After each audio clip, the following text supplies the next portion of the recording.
Welcome to the Fat Fueled Family Podcast, where every week we talk about things like nutrition, training, how to live a healthy and active lifestyle with your little ones, peaceful parenting, education, and of course, mindset.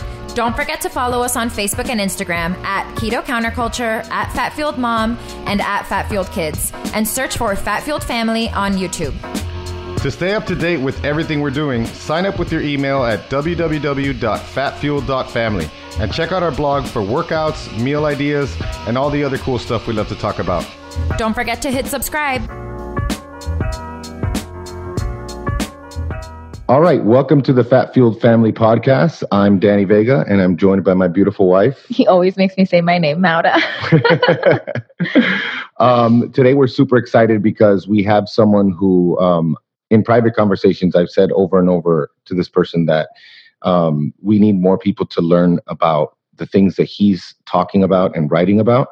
But let me give you guys a quick introduction. Our guest is a writer, speaker, researcher, and practitioner whose main message is that the optimal human diet for health is grass-based and not grain-based, and that the only true sustainable form of agriculture is the production of livestock products from grazed forages. And if you don't know what forages are, we'll talk about that a little bit. He's a transition agent standing between consumers and producers, and he runs a blog, Facebook, Instagram, and Twitter page where he hopes to help both consumers and producers improve their health, change how they think about nutrition. He wants to help producers make changes in their production practices and help Oregon become a leader in grass-based livestock production. We have no one other than Peter Ballerstedt. How you doing, Pete? Say hello to our fans. Hello, everyone. Happy Thanksgiving. Yes. Whenever you hear this, every day can be Thanksgiving. Thank you so much for that introduction. Amen, man. Well, every day could be a day of gratitude, and even on tough days when when you're having technical difficulties, there's always a learning experience to be gleaned from it. So we're just happy to have you, man. We're just really, really happy. When we wrote down this list of people we wanted to talk to, you were right at the top of the list. Yeah. So much. It was nice to meet you in Austin, and look forward. We've had some conversations. Look forward to the next time that we can be together and share some more. It's an exciting time, really. It is an exciting time. I think so. I think that a lot of the, with what you do, we've already gotten to the point where talking about the way we eat from a health standpoint, the other side, and we'll talk, the plant-based side and all the things that they're losing a lot of traction on that end. And there still, of course, they have very loud voices still. But I think the other side is even more of an opportunity for us to go deeper. And that's the side about, obviously, not only what should we eat, but how should we feed ourselves. So I don't think there's anybody better to talk about this than you. Well, thank you. And you said at the beginning about helping people learn what I know. And I also want to encourage people who have come across this, I would say, more informed view of human nutrition, to engage with people in agriculture, because they need to know what we know on this side. Yeah. And it goes both ways. I mean, we have so much to learn from each other, and too often we're just kind of at each other, and that's not helpful. Definitely not. It's a weird. It's kind of bizarre when you think about it. We should be working together, but it does make such a difference. Like, for example, we were just in Ohio, and just visiting the dairy farm is so much to learn. And, all the questions we could ask directly to the farmer, and he can tell us his point of view. And there's just all these things that we didn't know about either that, get in the way of certain things. And it's not just easy all the time. Yeah. Like, when you're at the farm and you're talking to a human being, and he's like, what am I supposed to do when a cow gets sick? Like what am I not going to give my cow antibiotics? What am I? So there's all types of conversations that we should definitely bridge that gap. And I hope that, this one episode and our podcast is one of the agents to do that. Me too. So, all right, let's first, the first question we always ask is, what is the most critical problem you're currently trying to solve? A couple layers on this one. One is we are being overwhelmed in this country, but also around the world, with an epidemic of chronic disease. And the numbers are staggering, and there are certain layers to this that are probably much less controversial than others. If you would merely look at diabetes, that alone would be enough. And of course, now there's all this evidence that suggests that diabetes is but a part of a metabolic derangement that manifests as many different chronic illnesses. I think the figure that I just saw was that something just around 9.5% of GDP is the cost of chronic disease related to obesity, overweight.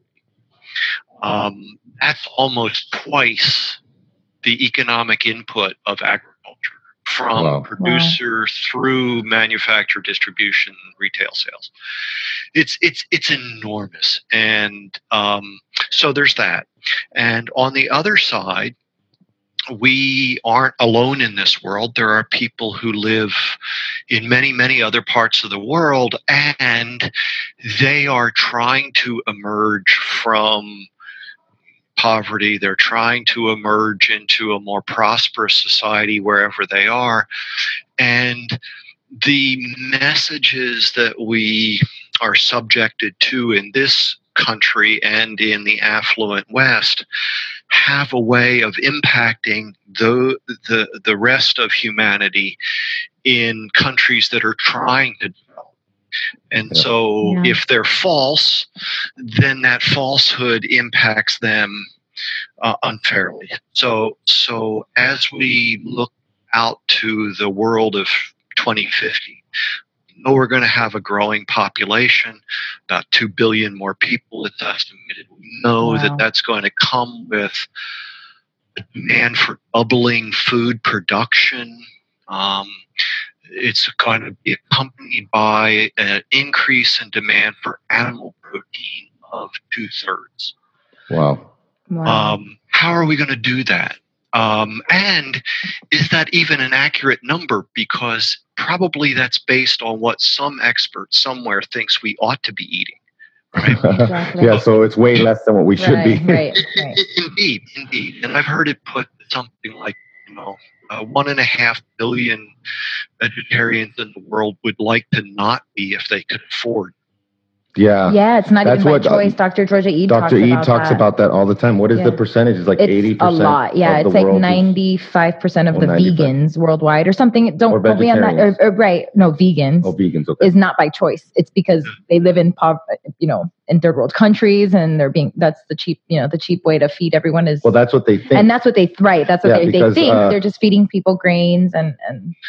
Well, and if we get to some parts of the world, I mean, where is the refrigeration? I mean, what sorts of animal products are we going to provide that are shelf stable, that are deployable, that are affordable, that are appropriate for the culture those are big issues. And so part of what I'm trying to advocate for is, now I get cute, is I'm looking to promote the ruminant revolution.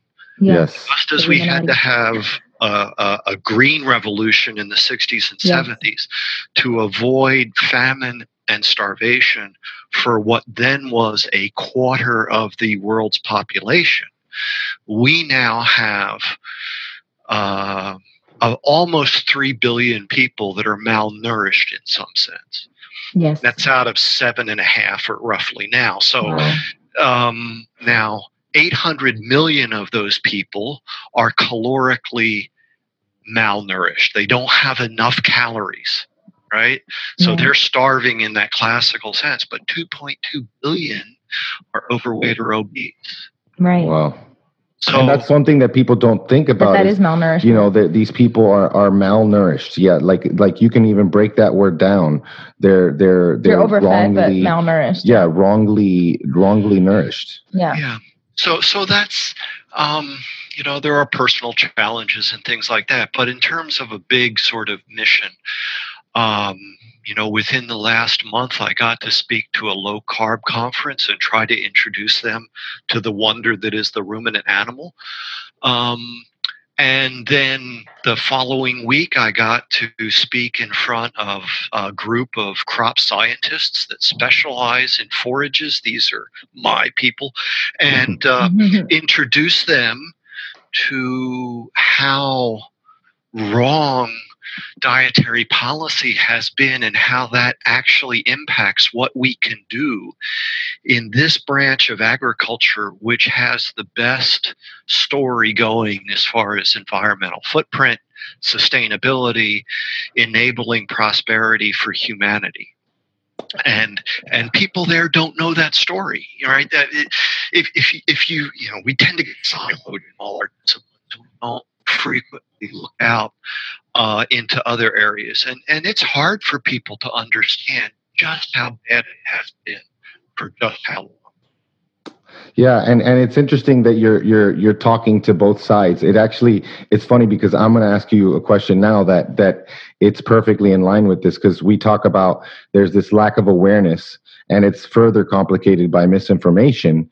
And so you have a lack of awareness from the consumer on how we should go about producing what we eat. I would say also what we should eat, but to a lesser extent what we should eat. And then on the producer side, more of they may think they have or they at least are more familiar with production, but they are not as familiar with how we should eat. So I would like for you to first talk about what you do as a forage agronomist, and first, for people to understand the difference between forage and things like what's an example, like roughage. What's the difference between something like forage and roughage, and cellulose and starches, things like that. Can you talk about that a little bit? Sure. In animal nutrition, we typically have divided feedstuffs into two broad categories: roughages and then concentrates. And typically that's based on digestibility. So the more digestible feedstuffs are ones that called concentrates. They have more energy per unit volume. So concentrates. Roughages tend to be the higher fiber feeds, and even in a ruminant animal, which is really good at digesting fiber, really good digestion might be in the 60 to 70% range. Whereas if you feed starch to an animal, typically the digestibility needs to be up into the 90-some% where there's a problem. So you get an idea of difference in terms of energy yield from feeds. Cellulose is the most abundant carbohydrate in the biosphere. This is the product of photosynthesis. Now, photosynthesis is taking carbon dioxide and water, and it's producing carbohydrates from that. So that would include sugars and starch. And starch is made up of many glucose units, just like cellulose is, but they're linked together differently. Because of that difference in linkage, no vertebrate animal, no higher life form produces the enzyme that's necessary to break down the bonds in cellulose or fiber. It would be kind of sweet, though. It would be kind of sweet if we could. Right. Well, maybe it would, because we do see the problems that come from us utilizing the starch, which produce amylose, or amylase, sorry, which breaks down those bonds and gives us the same glucose. And we know the problems that we get into with glucose. But fortunately, we have all of these microorganisms, and many of them have over time developed this unique relationship with ruminant animals.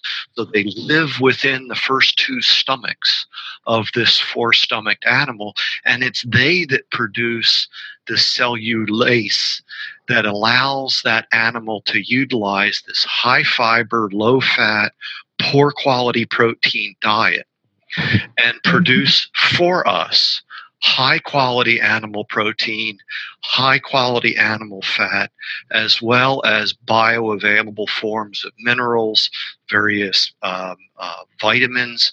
So these are the key link in the energy flow from photosynthesis and through to us. Love it. Yeah, I definitely did not say that I wanted to be like a ruminant, and I was thinking like it would be cool if I could just stand outside like like you illustrated at KetoCon, just put your hands out to the sun and just start, photosynthesizing. That would be sweet. Sun to me, like sun is 0 calories, It's 0 cal. Right. But no, that doesn't work, and we can't eat raw rock either. No, we cannot. So we have to have some way for these nutrients to move, for the energy to flow. The sun is obviously the big source of energy in our environment, and how do we then get tapped into that? Well, it's through plants, but it's primarily through the animals that are converting that energy and those forms into forms that we can utilize. Exactly. Yep. It's so important.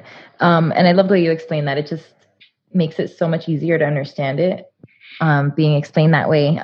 Okay. So now that people are better aware of like what you do, and should be clear that we should listen to you, you know what you're talking about.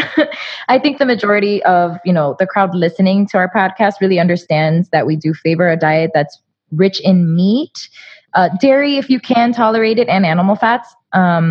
But that being said, we know that the plant-based crowd has really lost traction on the question of what we should eat because nutritional science just doesn't support it. Thanks to all the trailblazers, though, in our current high-fat animal-based movement, people are actually eating more meat. I've even converted a few friends myself from not eating more plant-based to eating meat, and they're seeing the benefits.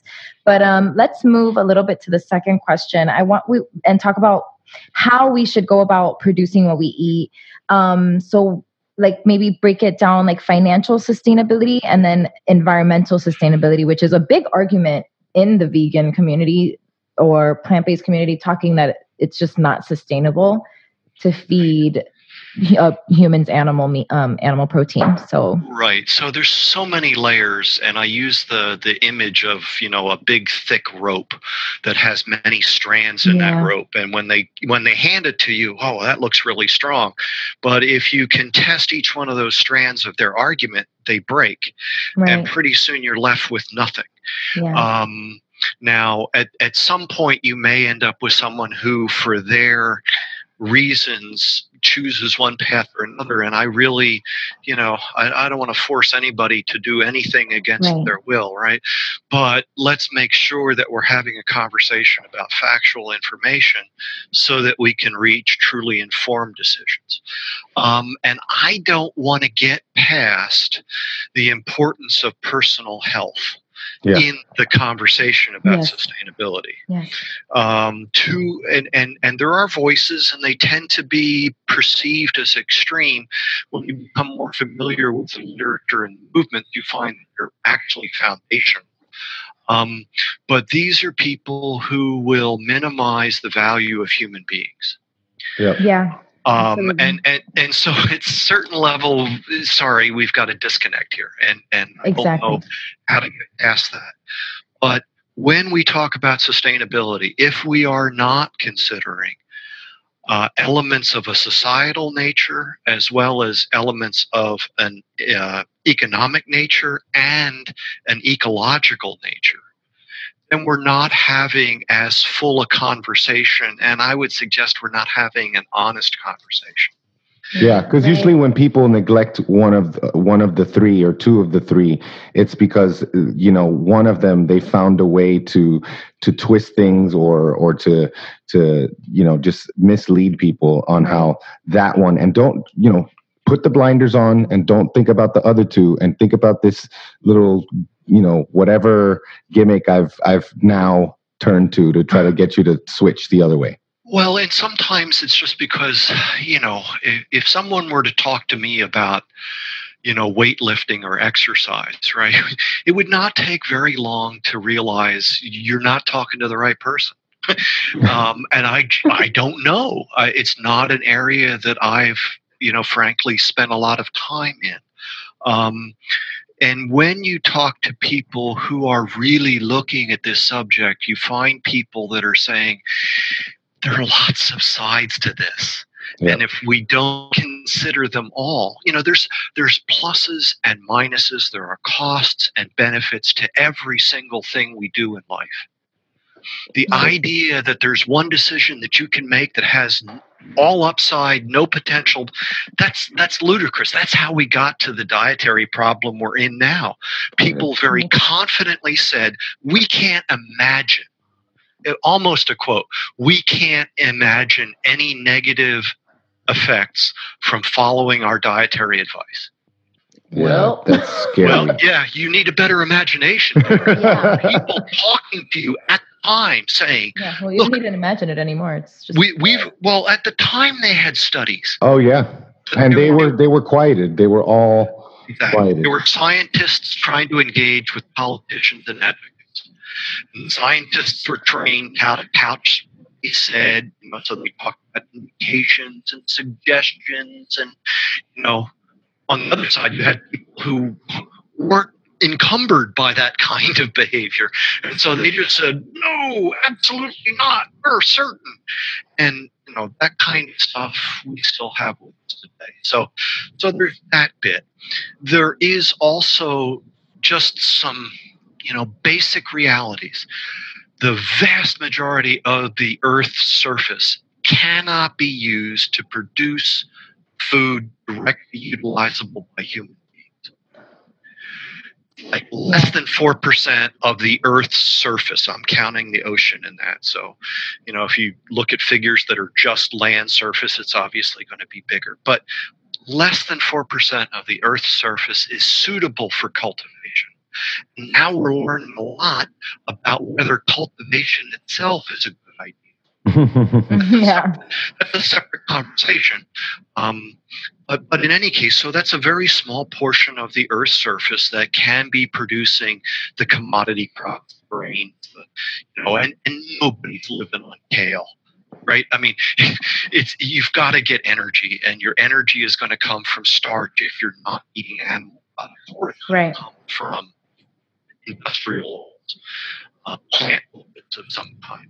So that's that reality. At the same time, we've got like 14% of the Earth's surface is rangeland or permanent pasture land. Should not be cultivated. And can you explain why is it that this land, is it just the soil is not suitable for anything other than grasslands? Yeah. Well, first of all, we ought to acknowledge that most of our cropland is in what would naturally be grasslands. Yes, right. And that's one of the things. And you and I talked about this, and remember, my introduction to this was a book with a lot of good information, and obviously there was the author had her own spin on things and her own very strong voice. And so one of the things that blew my mind was the fact that, for instance, modern North American, arid lands used to be marsh because of what we've done to the soil and because we were using this type of farming. Yeah, I guess let's take it another way. When the first European settlers got into the prairie, they referred to it as the Great American Desert. Because there were no trees. Yeah. And so they were used to trees. And so if there were no trees, it must be a desert. It is the most fertile, most productive land in the world. And these people thought they were walking across a desert because of their background, because of their interpretation. Right. The soil was, the root mass was so great in that, Midwest, where you were just recently, that the plows that they had couldn't break it. Wow. They talked about the sound sod made as the plow cut through it. They said it sounded like cloth being torn. Wow. They built their houses out of blocks of sod. Oh my God. So I mean, so we've gone a little bit, but just let's recognize that these very productive croplands around the world, you can see these, are in fact grassland biomes. Now, a lot of this rangeland is grassland that, as you said, because of soil conditions, because of altitude, because of the length of the growing season, because of rainfall patterns, any number of conditions mean that those soils are best used as permanent or long-term grasslands. The best example is when you went into southeastern Colorado, that part of the United States where the Dust Bowl originated. You had grasslands that were taken out of grass and put into wheat production, in part because the government encouraged it for a number of geopolitical reasons, and they did it during an unusually wet period.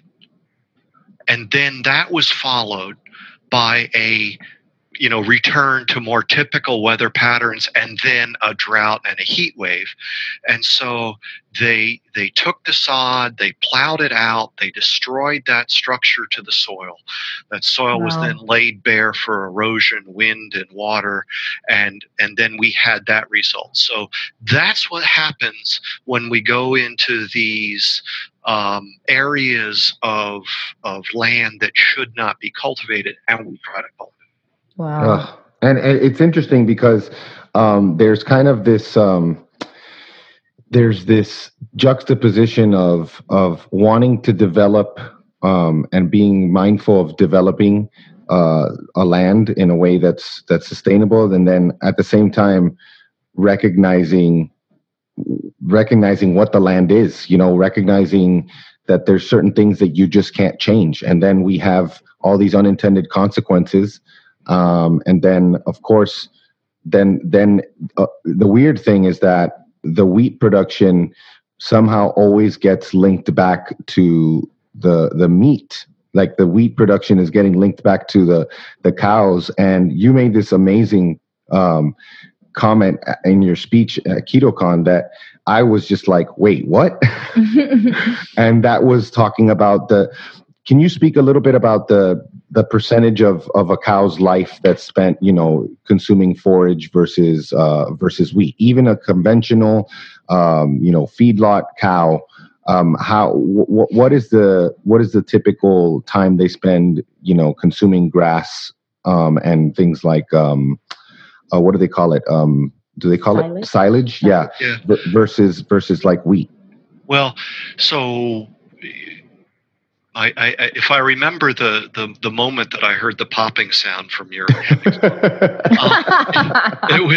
it was something about, even in the United States, so production systems vary around the world and they vary across the United States. The typical quote unquote grain finished steer, of its lifetime feed, less than 10% of that's going to be grain. Wow. Yeah. Hey everybody, sorry to interrupt. I just wanted to let you guys know about a company we've been a fan of for over a year now. This is a really cool company because number one, they're convenient. They make some delicious products, and they were also so cool when Dean had the accident. They said that's a great care package. The boys love their products. We love their products. They're convenient, and that's Real Good Foods. Real Good Foods has chicken crust pizzas, cauliflower pizzas. They have these awesome enchiladas that the boys love. Good products, low carb, keto friendly. And if you see the comparison compared to actual other packaged foods, there's no comparison. So they have a store locator. They're available at places like Walmart and supermarkets. I've also seen them even at Vitamin Shop, which is pretty cool. And if you wanted to shop for them locally, you can look at the store locator online. but we have a code and it's fatfueledfam, and that'll give you $10 off your order. So if you're in a time pinch and you don't have time to cook yourself a nice home cooked meal, definitely look into Real Good Foods. They get the Fat Fueled Family seal of approval. And without any further ado, back to our show. And that's crazy because you think about when I picture that cow, I'm picturing, and I never. Well, because you see those images. It's powerful what they do. Images, those Sure. But every time I'm driving around, I see cows grazing on pasture everywhere. They're always grazing on pasture. Whatever state I'm in, it doesn't matter if I'm in Florida or Ohio. They're always grazing on pasture. So even in a feedlot operation, apparently they're going to have to, I guess, even if they have them in a feedlot, they're giving them, because the cows can't. The way I understand it, they can't take more than that, right? If they could, they probably they'll just get too thick. Yeah. So 4 to 6 months out of a 2-year at most lifespan, you're going to have this. A typical animal a steer is going to be in that kind of a feedlot environment. So 4 to 6 months out of a 2-year lifespan. And it's probably going to be shorter than that in both senses. It's going to be a shorter period, and it's probably not going to be 2 years. But, first 6 months plus or minus, you're going to have that is going to be a newborn calf or then a growing calf suckling on mama cow out on pasture. And when a ruminant's born, its rumen doesn't function. So it's got to develop that functional rumen over time. And so it'll begin eating more pasture as it grows along. And then you're going to wean that animal from mama at, again, 5, 6, 7 months, depends. And then that animal will grow for an additional period of time, usually on pasture. Higher quality pasture than it was running on with mama, because mama doesn't need real high quality feed once she's mature, which is part of her niche. Now, once that animal reaches a desired weight, or it's a time when they need animals in the supply chain, then they move into a program of increasing content of concentrate or higher energy feed as part of a balanced ration. But that ration must always contain fiber. If it does not have sufficient fiber, if it gets imbalanced, actually either way, if an animal is eating too much fiber and has too little digestible carbohydrate, that's a problem. If the animal has too much digestible carbohydrate and too little fiber, that's a problem. So they're constantly monitoring and making sure that these animals are getting what they need for health as well as production targets. And again, when we get to the end of the deal and we say, okay, that steer is producing 700-pound, 800-pound carcass, it took less than 10% of its lifetime feed as grain. And then you can start looking into that and realize how little of that was actually human utilizable. And so there's all of these narratives that we've been confronted with. Yeah. First, it's bad for your health. Well, people are backing off of that, but I will point out we just had a paper floated that was trying to come up with what the appropriate level of taxation would be to save however many quadrillion people. Obviously. Oh, wow. They're saying that because of cancer, right? They're going to blame cancer on red meat consumption. So what's the proper level of tax to dissuade you? So to tax meat, you mean, right? Like to tax the red meat. Exactly. Wow. So once again, the wealthy will pay it, and the poor will be oppressed and not be able to afford the even more food that they desperately need. Right, the nutrition that they need in service of this narrative. But that's kind of an outlier now. As you said, you see this kind of shift away because there really is no justification for any kind of narrative saying red meat consumption and chronic disease are causal link. So now we're going to rely on what's always been part of the conversation, but they just haven't been, as upfront with the environmental story. But that's been part of it since they started the whole dietary guidelines thing. Yeah. So points to remember are we don't have enough land to feed human beings today or in 32 years when we've got 2 billion more. Wow. That right now, ruminant animals, for example, which are primarily producing human utilizable food out of non-utilizable resources, are providing 15% of humanity's protein. And animal protein is more valuable to human nutrition than plant protein. So if you replace that 15%, you've got to replace far more. It's not a one-to-one swap. So there's just the simple reality of that, and then we can dig into each of the various stories about environmental impact. And seriously, every time you do, you find that the numbers are so different that you're left with saying people have been really misled by someone. Now, I think for most people, they just are repeating what they've heard. So I don't want to suggest that everybody who has a differing point of view than me is consciously lying, but I think that they're sincerely wrong. Yeah. Believe what they're saying, and so then it's a matter of can we have a conversation, which I think is what's so powerful about what you're seeing and what so many other people are seeing, where people have been burdened with any number of these chronic diseases. Yes. And something finally breaks through. They make this decision, and they kind of go this different way, and they find all these improvements in their health. And that's why I want to say to people, look, when you're improving your health, you are improving the world. Yes, that is so true. And so let's kind of bring this conversation back, because we have to produce food somehow. We're not getting away from agriculture, right? And it's not going to be someone's image of what agriculture was 100 years ago is not the solution, right? I love that one. That's one that we're seeing a lot. And how do you scale something like that up? Well, right now in the United States, we've got less than 10%. Oh, I think it's North America, so Canada needs to be included. 10% of the world's cattle are in North America, yet 20% of the world's beef is produced by North America. Wow.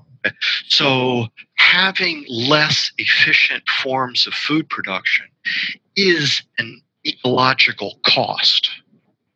Yeah. Absolutely. Yeah. And I think a lot of people in other countries, it all depends if we're talking about just from a financial standpoint, because, there's certain cultures that are not going to do it for religious reasons or whatever.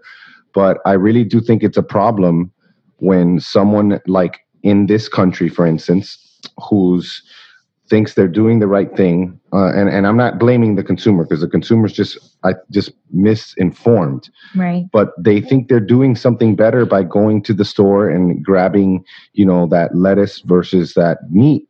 When whatever the vegetable is they're buying, there's chances are that it may be even coming from a different soil, from not even our own soil. And so, like, we're flying things all across the world, and we're using how much does that cost to do all those things? Yeah. We're getting things that are out of season, Yeah. And in a way, it's a good thing that we are no longer dependent on the vagaries of climate in very small regions, right? Because, you read the stories of people who are working to produce a crop, and then in one afternoon a hailstorm rolls through and the crop is ruined. Oh yeah. Yeah. Okay, so now what are you going to do? You got winter coming. What is that? So in a way, I'd like us to kind of take a step back away from the conversation about the how. Yeah. I'd like us to ask about, if we are right, and that's always useful to keep in mind. Yeah. If we're right, then we need to be consuming more animal products and less of some of the plant products. Now, some people are finding, they're entirely animal product-based diets, and other people are finding some space in between two extremes. Yeah. But okay, so right now, humanity's diet is plant-based. The majority of our calories are coming from plant sources, and the majority of humanity's protein supply is coming from plant sources. And I think the last time I looked at the numbers, more protein was provided in our diet from cereals than from animal products. If it wasn't more, it was about equal. And that's a lousy source of protein. It is. And then there's all this really interesting information about how maybe the protein quality and quantity of our diet drives our ingestive behavior. So that if we're not getting enough protein of sufficient quality, we keep eating more than we would had we gotten enough and it was high enough quality. Oh, absolutely. All of these things are very interesting, but how do you put it all together and say, given that we have to do this, right, because we can't photosynthesize, we can't eat raw rock, everything we do is going to have an impact. Is it not in fact possible, and I can pull paper that says the least harm principle may mean that in fact we need to be eating diets that include large herbivores rather than vegans, right? Not eating vegans. I mean, because even a cow isn't a vegan, right? The cow eats the microbes. Yes, they're what do you call them? Microbians? Microbians. I love that. One of the things that you said was I chuckled in my mind because Maura says this all the time. Like when we eat the wrong foods, like when let's say if we're eating that wheat and we're trying to get that satiety, our body's just telling us, nope, try again. Wrong, try again. Yeah. Nope, try again. Right. Wrong. Wrong answer. It's going to keep sending you those hunger signals because it's trying to get nutrition. Yeah. It's trying to get nutrients. Yep. And then on top of that, that protein comes with carbohydrate. That carbohydrate has an effect. So, I mean, teasing out any one of these things, but it's just so when we start having this conversation, then we need to also take on board, 60% of adult Americans have one or more chronic illnesses. I think it's 12% and maybe 15, 5 or more. Wow. What's the cost of that? I really don't care if you can tell me somehow that you're producing that wheat crop has a lower impact, right, in some environmental sense. If feeding it to the population produces that, because we know that that's not sustainable. But then we can look further and we can say, look, the best information that we have in the United States is that all of agriculture produces something like 9% of the total anthropogenic greenhouse gas emissions of the United States. 9%. That's all of agriculture. Wow. You know that all of animal agriculture represents less than half of that, about 4%. That's all of animal agriculture. Nobody talks about that. No, we talk about just the opposite, right? Yep. Over half, somebody says. Oh, no, now it's 18%. Well, worldwide, it's like 14.5%. But the problem is you're looking at areas of the world that have very less efficient agricultural systems, and they have very smaller other aspects of their economies. So the number looks bigger. Right. Yep. But in the United States, if we just stick here and we look on a life cycle basis, beef is 2%.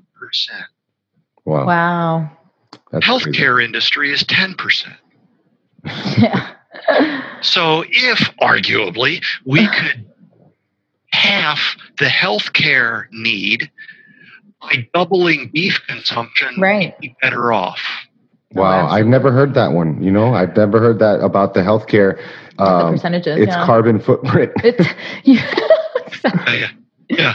So again, it's complicated. You start looking at something that's such a significant part of the GDP of the country, and you start talking about dramatically reducing the need for that.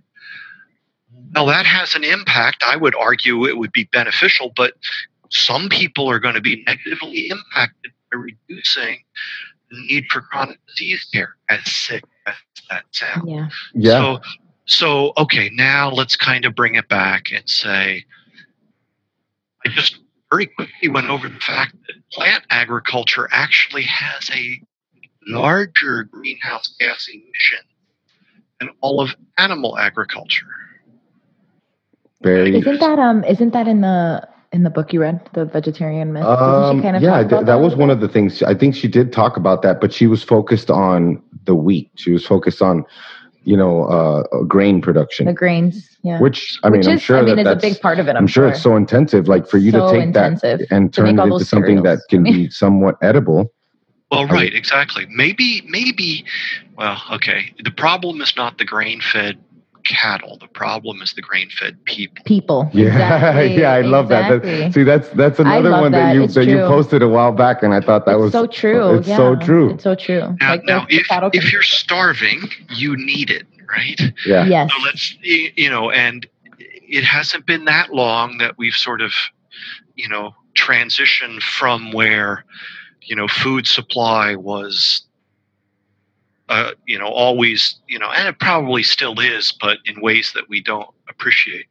But it's been relatively recently that at least our portion of humanity has been faced with a situation that we're now faced with, which is not the impending threat of famine consistently. Right. So, and then we get to face, so calories do matter. Right? Especially when we start talking about where they come from. Ultimately, right. If you're going to lose body fat, you've got to burn some of that fat. Which why would you do that if you were eating more energy than you needed to expend? Right. So at some point, the arguments that we use, and I understand why we use them, but they do matter. And so back to this idea of modern human beings in the sense of Homo sapien, not necessarily 2018, but Homo sapiens exist because of ruminant animals.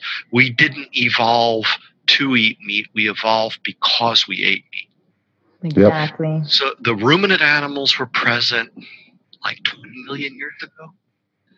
In pretty much the form that they now exist. I think that there's like 6 families of them, and they all sort of go back to that time frame. Now, humanity is much more recent.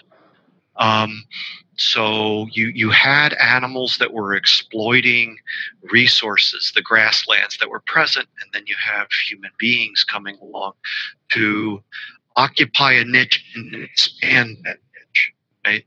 We because of our large brains, which arguably are the result of eating fat and meat, and opposable thumbs, which allow us to do very interesting things, and then because of our nature of exchanging goods and ideas with one another, this resulted in what we have today, and then you can have the luxury of arguing about, should we be doing it that way or should we be doing it this way? The reality is we can. We're probably the only organism that's aware of its impact on the environment. Right. Yeah, that's exactly. Yeah. So there is something different about it. But to the point of, I need to find some people to help me work through this, but it's only been relatively recently that we've had technology that would allow us to produce crops without plowing. Wow. Oh, wow. Yeah. So like the technological advances. So what are they relying on for their nutrition? Well, the crops. So we're learning more about what happens in the soil when you have, growing populations of plants and, more importantly, roots for a larger part of the year. So, typically you would have somebody who plants corn, let's say in May, and then harvests it in September, and then that field would essentially remain open. They might, if they were rotating, plant something else for a long-term thing. But too often this was a clean cultivation. They'd plow, they'd disc, they'd work the seed bed, plant the crop, then they'd harvest the crop, and then the next spring they'd sort of repeat the cycle, or at least till it to get a seed bed. One of the reasons for tillage is to control non-desirable plants that are there ready to come from seed that's in the soil. So that's been our pattern for the last 8 to 10,000 years, depending on what part of the world you look at. It's now you have people who are learning how to plant without tilling, to control the existing vegetation in any number of ways. There's a whole movement now in soil health and cover cropping. And then, interestingly enough, they're seeing that when they incorporate grazing animals into these cover crop no-till situations, they actually get a benefit beyond what they get when they don't have the animals present in the cover crop no-till situations. This is so exciting. When you mentioned this, I think you mentioned this in your talk, and it just seems like a no-brainer. What would stop someone beyond just plain ignorance from incorporating this strategy? Well, there are some soils where it might not, so it's there, again, there's no one size fits all, but in many parts of the country, this can work. But one of the things that's happened in the United States over time is we've had this sort of specialization take place. We've had farms go from producing, maybe a dozen commodities each farm, something that they would sell for money, to where maybe now they only produce 1 or 2 or 3. Right. And we've had this pattern of separation between those who are involved in animal agriculture and those who are involved in cropping agriculture. And there's lots of reasons why this happens. I don't want to just run by the idea that our dietary policy impacts our agricultural practices. Of course. Exactly. Why would you, as if you're not getting subsidized for crop A and you are for crop B, then you're going to stick to crop B, and there's a bunch of other pressures beyond, I'm sure, just the subsidy. Sure. I mean, if the market is saying we want this, right? Oh, that too. That's yeah. Exactly. Then you respond to that by producing something that you can sell. When the market shifts, and this is a message that I'm trying to get out to my brethren in agriculture, first of all, I want them to get the message to the individual producers, right? Because whatever the conditions are in the general population, they're there in the farming population. Yeah. Oh, yeah, of course. I'm sure they're there or worse. If not worse, yeah. Could be, but in the sense that now we're talking about small, the 90+% of the farms in the United States are family owned, or that kind of a corporation, family corporation kind of business. They're not the image of what people have of big agriculture, right? If let's put it this way, if you were a farmer and you weren't incorporated, you would not be protecting your fiscal and financial well-being. Right? Yeah, of course. Corporation is a tool that's used to allow for succession, to enable certain, tax advantages, et cetera, et cetera. It's not, but protect your personal assets from liability. Yeah. So too many people think, they hear corporation and they think, mega business, and it really isn't. Mega business is too smart to get involved in agriculture. Yeah. So they'll their niche is very happily upstream of the producer. Right. Yeah, that makes sense. So in any case, but these small businesses, they have employees, they have family members that are employed in this business, and healthcare is a huge issue there. Right? Yeah. First of all, they don't live near the big cities, so you're impacted there. Right. And so the costs and insurance and all that kind of stuff. So all this ripples throughout. I want people to know the information that we know by going to keto, right? But they're not getting it when they go to their local cattlemen's meetings. I know. Sure, that's crazy. That's crazy because they would stand to. I mean, like you said, it's. When you start talking about this, it makes my mind explode because you're right. There's so many. It's like a rabbit hole. Parts to it. Yes, exactly. And I do get distracted by squirrels every once in a while. So, but yes, we need to improve the communication so that people can learn. And then I'm asking them, so if in fact we're approaching a tipping point, where more people become aware that, no, I need to be eating the steak and eggs or the bacon and eggs for breakfast. And breakfast may not have to come till 11 o'clock. And, then, my main meal of the day needs to be, and then is it a chunk of fish, non-starchy vegetables? Is it, a steak? Is it poultry? What is it? Coupled with, appropriate other lifestyle choices, because there's lots of things we all can be doing to improve the quality of our lives. That will have a difference in the marketplace, and that will drive differences in the agricultural production. My concern is that, one, the message gets diverted by some not well considered messaging about how this needs to be. There's lots of narratives, and they all are suspect when you start teasing them apart. The most important thing for people to know is that they can go to their local supermarket, whatever that is. Is it Whole Foods or is it Piggly Wiggly? I don't care, right? Because the food that you can afford to buy there is safe, is healthful. Right. Yeah. And buying one versus the other doesn't mean that you're going to be saving the planet, right?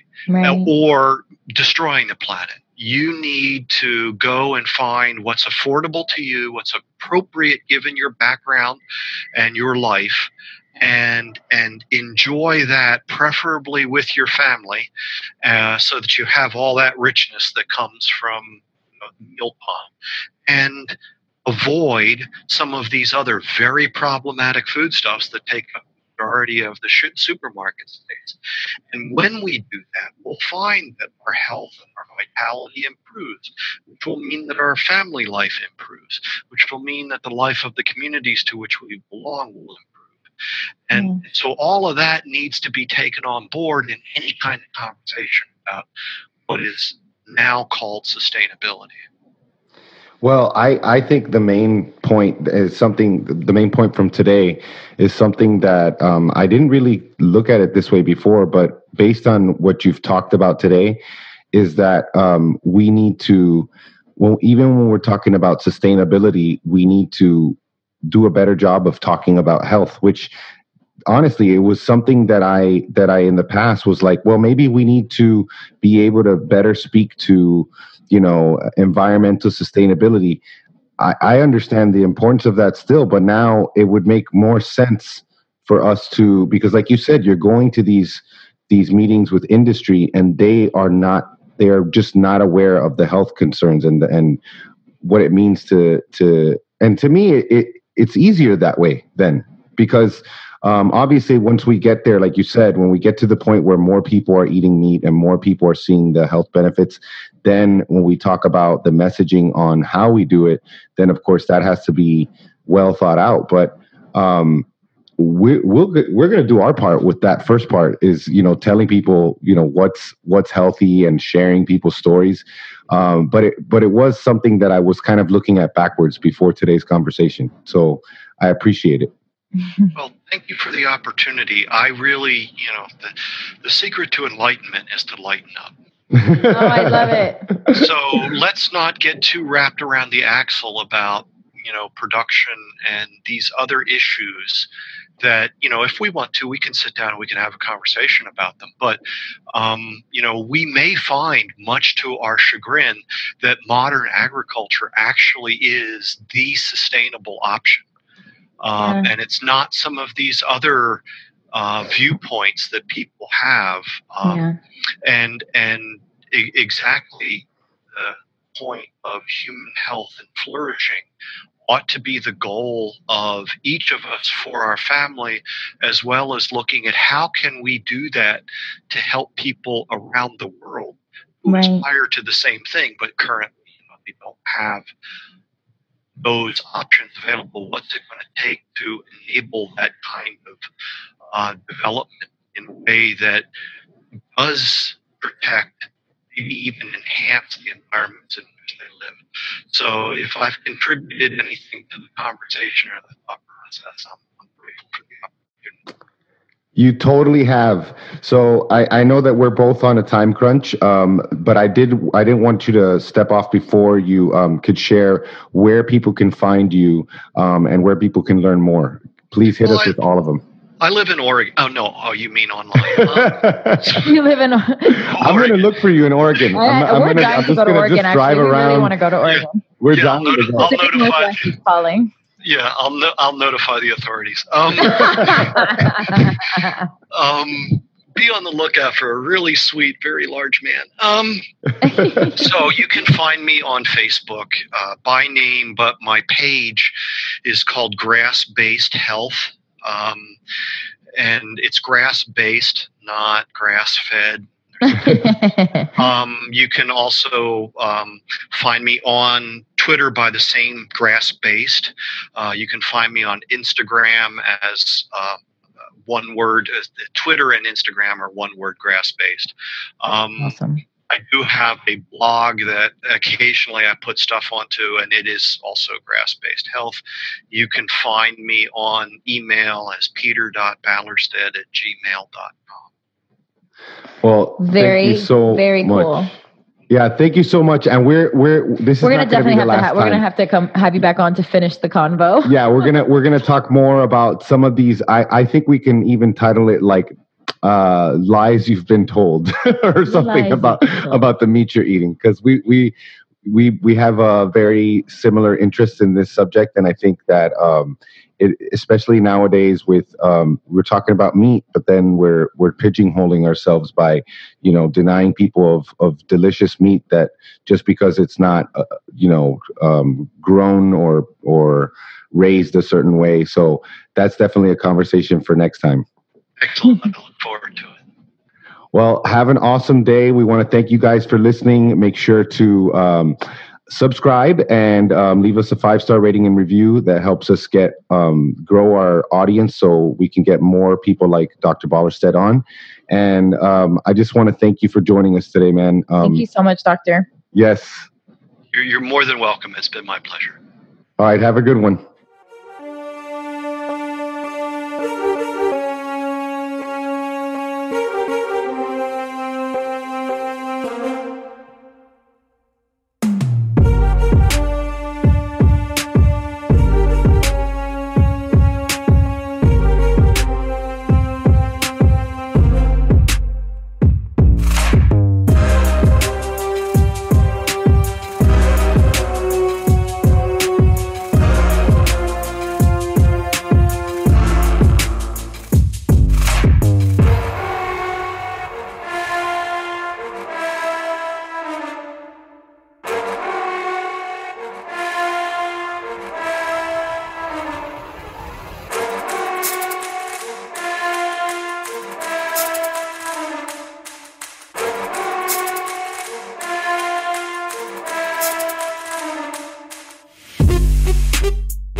Bye.